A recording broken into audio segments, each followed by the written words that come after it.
Shopping মলে এসে এটা আমি কোথায় আটকে পড়লাম? জানতে হলে ভিডিওটা স্কিপ না করে সম্পূর্ণ দেখতে থাকো। তো হে গাইস, অনেক হলো ঘোরাঘুরি, এবার বাড়ি যাওয়ার পালা। না গাইস, বাড়ি যাব না, মামার বাড়ি যাব, আর সঙ্গে খালাকেও নিয়ে যাব। তো সকাল সকাল রেডি হয়ে চলে এলাম স্টেশনের কাছে। আগেই চলে এসেছিলাম বিকজ আমাকে টিকিট কাটতে বলা হয়েছিল, তো এসে টিকিটটা কেটে নিলাম। তারপরে পরে নায়রারাও চলে এলো। তো গাইস, এখান থেকে আমরা প্রথমে যাব খাগড়াঘাট স্টেশন, ওখান থেকে আমরা যাব রানীনগর। আর এই ট্রিপটা একটু বেশি বড় হয়ে গেল, প্রায় 20 ডেজেরও বেশি আমি বাড়ির বাইরে। তাও আমার একটু অলসতা নেই যে আর ঘুরবো না, তাও আমার ঘুরে বেড়াতে ইচ্ছা করছে। তো যাই হোক, স্টেশনে চলে এসেছি, এখনো ট্রেন আসেনি, তো ট্রেনের জন্য একটু ওয়েট করতে হবে। তো ওয়েট করছিলাম, তো ফাইনালি দেখো ট্রেন চলে এলো। আর ট্রেনটা দেখে তো একটু জায়গা খোঁজার ব্যাপার, বিকজ রিজার্ভেশন তো নেই। তো এখানকার ট্রেন ফাঁকাই থাকে, তো উঠে উঠে জায়গা পেয়ে গেছিলাম, তো বসেছিলাম এরকম ভাবে। আর নায়রাকে উইন্ডো সিট দিয়েছিলাম, বিকজ উইন্ডো সিটে বসার জন্য একটু বেশি জিদ করছিল। তো যাই হোক, কার, বাস বা ট্রেন যাই হোক না কেন, উইন্ডো সিটে বসতে আমার সবসময়ই ভালো লাগে। তো এটারও ব্যতিক্রম হচ্ছিল না, দ্যাটস ওয়াই আমিও উইন্ডো সিটই খুঁজছিলাম।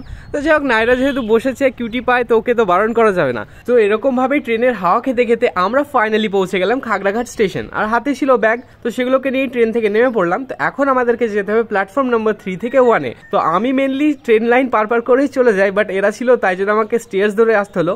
আর এটাই আমার সব থেকে স্টেশনের বোরিং লাগে গাইস। যাই হোক, তো সবকিছু নিয়ে এখন আমি স্টেশনের বাইরে যেতে হবে। তো এখান থেকে আমাদেরকে টোটো বা অটোতে করে বাস স্ট্যান্ড যেতে হবে, তো সেটার জন্য ওয়েট করছিলাম। তো ফাইনালি একটা অটো পেলাম, তো সেটাতে এতই মানে স্পেসের কম ছিল না, আমার খুব অসুবিধা হয়েছে আসতে। তো এসে আমাদের কিছু শপিং করার ছিল, দ্যাটস ওয়াই আমরা চলে গেছিলাম বাজার কলকাতাতে। আর এটার এখানে রয়েছে হোটেল গ্রিন ভিউ।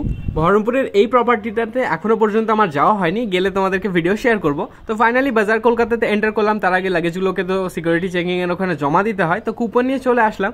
আর এটা হলো আজকেকার গাইজ আমার আউটফিট, ব্ল্যাক অনেক বেশি ভালো লাগে আমার। তো ছেলেদের একটা অবসেশন থাকে ব্ল্যাকের প্রতি, তো আমারও কিছু ব্যতিক্রম নেই। তো যাই হোক, এরকম করে ঘুরছিলাম আর ভাবলাম একটু উইন্টার কালেকশন দেখে আসি কেমন কি রয়েছে।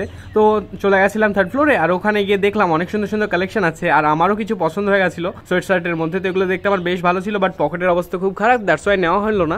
আর এই শপিং এর মাঝে নায়রাকে খুঁজে পাচ্ছিলাম না, তো আমি খুঁজতে খুঁজতে দেখতে পেলাম যে ও এই করিডোরের মাঝখানে আটকা পড়ে গেছে। তো আমি এই জায়গাটাকে এর আগে কখনোই চেক আউট করিনি, তো ভাবলাম জায়গাটা বেশ ইন্টারেস্টিং, তাই তোমাদের সঙ্গে শেয়ার করি। তো গাইস, আমি এখানে আটকে পড়ে গেছিলাম। তো ফাইনালি আমি ওখান থেকে বেরিয়ে চলে এলাম। তো খালার কিছু শপিং করা ছিল, তো সেগুলো কমপ্লিট হয়ে গেল। দেন আমি চলে গেলাম বিলিং কাউন্টারে, ওখানে গিয়ে এগুলোর বিলিং করিয়ে ফাইনালি আমরা চলে গেলাম মামার বাড়ি।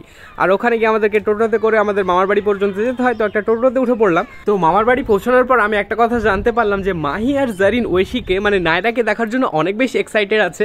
তো ভাবলাম ওদেরকে একটা সারপ্রাইজ দিই। তো ওদেরকে প্রথমে গিয়ে বললাম যে নায়রা আসেনি। তো এটা শোনার পর মাহি তো আবার লিটারেলি আমাকে মারতেই যাচ্ছিল। তো আমি শেষ বলেই দিলাম যে না, নায়রাও এসেছে। তো ওকে দেখার পর দেখো ওদের তিনজনের বন্ডিংটা এত বেশি কিউট যে ওরা এত বেশি খুশি ছিল, আর তার সঙ্গে আমিও। তো দেখা হচ্ছে গাইজ নেক্সট ব্লগে, ততক্ষণের জন্য টাটা, বাই বাই।